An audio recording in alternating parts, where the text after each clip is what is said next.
sorpresas, ayer fueron elegidos los presidentes de Senado y Cámara, Lidio García y Julián López. ¿Qué mensaje entregaron, Sebastián? El mensaje de los nuevos presidentes de Senado y Cámara, Lidio García y Julián López, es el de brindar todas las garantías a los distintos sectores. El senador liberal García dedicó parte de su discurso de posesión al senador y víctima de atentado Miguel Uribe. Estas y otras reformas deben ser concertadas a través de acuerdos en lo plural, sobre lo fundamental. Lidio García, que ya fue presidente del Congreso en el cuatrenio pasado, puntualmente en la legislatura 2019-2020, dijo que si es necesario una reforma a la salud, esta debería ser consensuada y construida en el marco del respeto al Congreso. El escenario legítimo y natural es el Parlamento de Colombia, al cual nosotros representamos, por el que también abogo, respeto y prometo como presidente del honorable Senado de la República y del Congreso de la República hacer respetar. Hay que hacer respetar el Congreso de la República. Estas y otras reformas deben ser concertadas a través de acuerdos. Sí, acuerdos en lo plural, sobre lo fundamental. Y para hacerlos, el escenario legítimo y natural es el Parlamento de Colombia, al cual nosotros representamos, por el que también abogo, respeto. Hay que hacer respetar el Congreso de la República. A propósito de respeto, el nuevo presidente de la Cámara, Julián López, coincidió en que por más que él acompañe al gobierno, estos deben ser los términos en los que se desarrollen las discusiones. Yo soy afín al gobierno, he defendido las reformas. Las votaciones son públicas. Así que en ese entendido, pues vamos a seguir ayudando a la reforma del cambio. Necesitamos que este país cambie. Ahora bien, el Ejecutivo en cabeza del presidente tiene que entender que esta rama es independiente y mi rol como presidente de la Cámara de Representantes es hacer respetar a todos mis compañeros. Sin embargo, eso sí también le ha dejado un mensaje a la oposición, el representante de la U. Es sencillo, mire, van a tener todas las garantías, pero también invito a la oposición que cero jugaditas. Aquí todas las garantías y cero jugaditas, y estoy seguro que jugamos un partido en paz. En el Senado acompañarán en la mesa directiva a Lidio García, la senadora Ana Paula Agudelo, del partido Mira, y la senadora de Cambio Radical, Ana María Castañeda, como primera y segunda vicepresidentas en Cámara. Como primero quedó el representante del nuevo liberalismo, Juan Sebastián Gómez, y como segundo vicepresidente, el representante de Verde Oxígeno, Daniel Carvalho. Sebastián, gracias. ¿Cómo le fue al gobierno con estas mesas directivas, Cristo? Pues Gustavo, es un sabor agridulce en la votación de las mesas directivas. En el caso del Senado, yo creo que el gobierno queda muy satisfecho solo con que se vaya Efraín Cepeda a la presidencia del Congreso. Sí, ya con eso. Después de esas relaciones de un año.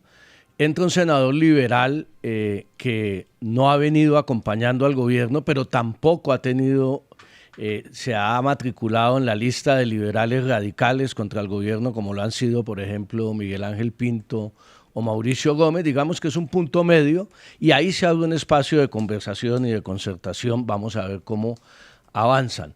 Pero perdió la primera vicepresidencia del Senado en la votación abierta a voto limpio, perdió por 3 votos, ganó Ana Paola Agudelo del Mira, a Antonio Correa de la U. Ana Paola, acordémonos, votó el archivo de la reforma a la salud en la Comisión Séptima del Senado. Y en el caso de la segunda vicepresidencia no había ningún problema, había consenso alrededor de Ana María Castañeda, que hay que decirlo, es senadora de Cambio Radical, pero ha venido acompañando toda la agenda del gobierno, incluso fue sancionada por su partido en los últimos días, es una joven senadora de Sucre. En el caso de la Cámara es bien curioso lo que sucedió, Gustavo, porque el gobierno sin duda alguna gana con la presidencia de Julián López, es un joven dirigente del Valle del Cauca, derrotaron internamente al candidato de Dilian Francisca Toro, y ha venido acompañando las reformas del gobierno. Pero en el caso de las 2 vicepresidencias,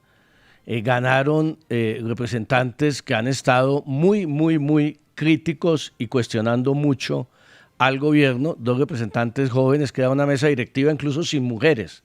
Vamos a ver qué dice el Consejo de Estado de esta nueva elección en la Cámara, que son Juan Sebastián Gómez y Daniel Carvalho. Luego vamos a ver cómo avanzan, pero digamos que hay triunfos de la oposición y triunfos del gobierno en la elección de ayer. Lo que sí hay que decir, Gustavo, es que el clima de ayer, el clima que vivimos ayer en el Congreso de la República es muy distinto al de los años anteriores en la instalación de los congresos. Había sido en medio de las dificultades y gobierno-oposición mucho más tranquilo, mucho más respetuoso de lado y lado. Recordemos que el año pasado el presidente incluso habló de acuerdo nacional, hizo toda una defensa del acuerdo de paz, el discurso fue distinto, la oposición estuvo mucho más mesurada y respetuosa. Este clima, Gustavo, nos advierte lo que va a ser el año electoral y la dificultad de la agenda legislativa en un año electoral y la radicalización de las posiciones. Seguramente después hablaremos de la agenda de proyectos de ley y el de la ley de sometimiento a la justicia. En esa calentura de mucha gente en el Congreso, sí, también hay que decirlo como corresponde. Las cámaras de RTBC solamente tenían ponche para el progresismo. Todos los demás que estaban criticando, quejándose o estaban sentados oyendo el discurso, para ellos no hubo cámara de televisión. Entonces creo que es un manejo muy político de RTBC. Seguramente, yo no seguí la transmisión, pero lo que se ve en las imágenes de los noticieros de televisión y eso es un clima muy duro, muy caliente, de confrontación contra el presidente, la salida del presidente. Salida de mentiroso contra reelección. Saade gritando reelección y mucha gente gritando mentiroso al presidente. El año anterior, Gustavo, a la gente se le olvida, el presidente se quedó sentado todo el tiempo escuchando discursos muy duros, pero muy respetuosos, por ejemplo, de Miguel Uribe. Sí, de Miguel Uribe hace un año y del senador David Luna. Este año escuchó el de la representante Lina Garrido y finalmente decidieron salirse del recinto. Pero me parece que esto es como el preámbulo, como dicen, por el desayuno se sabe cómo va a ser el almuerzo y yo creo que va a estar bien duro el tema. Doctor Cristo, en su análisis entonces, ¿usted cree que de pronto el ministro Benedetti puede tener razón en que la posibilidad de dialogar con Lidio García, a pesar de que le ha votado en contra a algunos proyectos claves del gobierno, es mayor a la que tuvo con Iván Name y evidentemente con Efraín Cepeda? ¿Ahí puede haber una relación más cordial, será? Sin duda alguna es un talante mucho más sereno, mucho más demócrata en el sentido amplio de la palabra y digamos que ha señalado en varias oportunidades antes de su elección que está dispuesto a ese diálogo con el gobierno. Obviamente manteniendo la posición que ha tenido el Congreso de independencia frente al gobierno y especialmente el Senado. Lidio García ha votado unas iniciativas a favor y otras en contra. Pero además es un congresista que pues poco le gusta, digamos, el spotlight, estar en los medios, estar... A pocas entrevistas. Cuando fue presidente del Congreso, creo que no lo logramos entrevistar ni una sola vez. 2019, Fraile. No salía a los medios de comunicación, no explicaba sus decisiones, las tomaba como mesa directiva y se comunicaba, digamos, de manera oficial desde la presidencia del Congreso, pero no lo vamos a ver en los reflectores como vimos a Efraín Cepeda ejerciendo la oposición. Cepeda le gustaba la oposición. Exacto. Y otro dato interesante, Lidio García fue presidente de la pandemia. Claro. Tocó la virtualidad de las sesiones y hay que decirlo que lo hizo bien, con mucha tranquilidad y digamos, ojalá haya mayor concertación y menos confrontación manteniendo la independencia del Congreso. Muchos detalles de protocolo que me hace notar un analista que prefiere guardar la reserva. Al lado del presidente saliendo de la Casa de Nariño estaba Saade y en cambio Benedetti no estaba al lado porque se interponía la doctora Angie del DAPRE. En el encabezamiento del discurso, Petro mencionó primero a la vicepresidenta, luego al presidente de la Corte y después al presidente del Congreso, que era quien presidía la sesión. Otra cosa, no sé si le llamó la atención a usted, Diana Saray, lo del puño. Sí, Gustavo, como quisiera entender qué significa ese puño para los que no vieron la transmisión.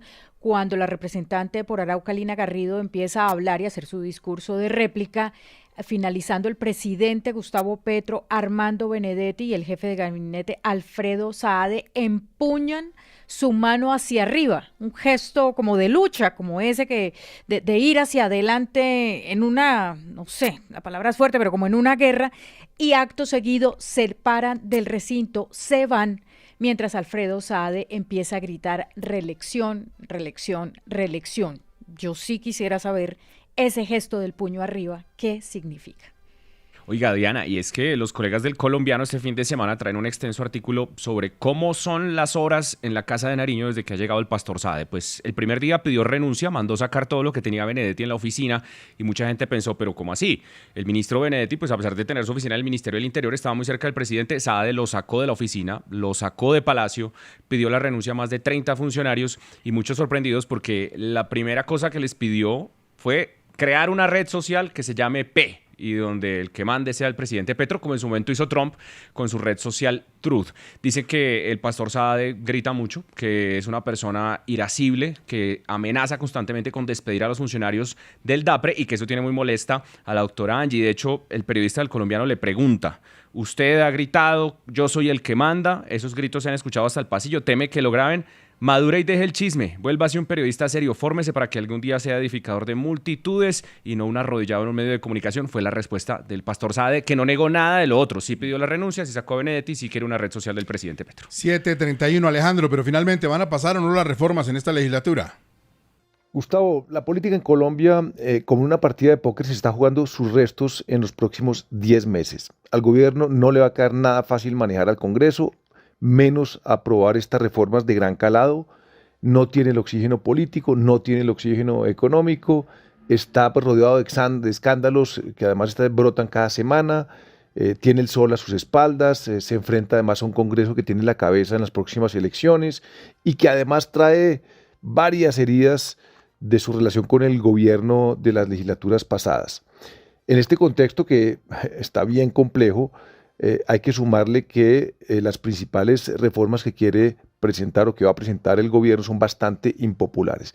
Mencionemos pues las tres principales: el proyecto para someter a las bandas criminales, que le da además todo tipo de gabelas a los capos y a los grupos criminales, le abre además la puerta a los grupos reincidentes de los acuerdos de paz de La Habana y de Justicia y Paz.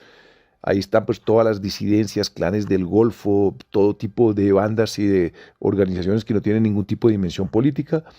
Ese proyecto, por supuesto, no va a pasar, y menos en periodo de campaña electoral, y menos aún después de la indignación nacional que generó aquel tarimazo donde se subieron todos estos criminales a hablar al lado de la cúpula del gobierno en Medellín y con una situación de orden público que no hace sino deteriorarse. Está además el proyecto de reforma tributaria que tampoco tiene buen futuro. En época de campaña pues no ve uno a ningún congresista queriendo aumentar impuestos y menos cuando los gastos de funcionamiento del gobierno pues solo siguen subiendo. Está también el proyecto de reforma a la salud, que ha sido la gran batalla política que lleva 3 años entre el gobierno, el Congreso, los partidos, y esto ha sido tiros y aflojes muy fuertes. Le quedan 2 debates. Tampoco pinta fácil esta aprobación, sobre todo además cuando vemos el deterioro en la atención del sistema de salud, que por supuesto también tiene un coletazo político y electoral.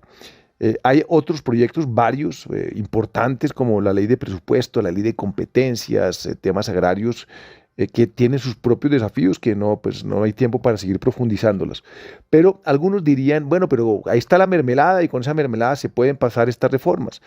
Pues solo recordarle a los oyentes que los 2 presidentes de Senado y Cámara de la legislatura antepasada hoy están presos en la picota precisamente por recibir dinero para aprobar reformas del gobierno. Así que hasta la mermelada está bien difícil en esta legislatura.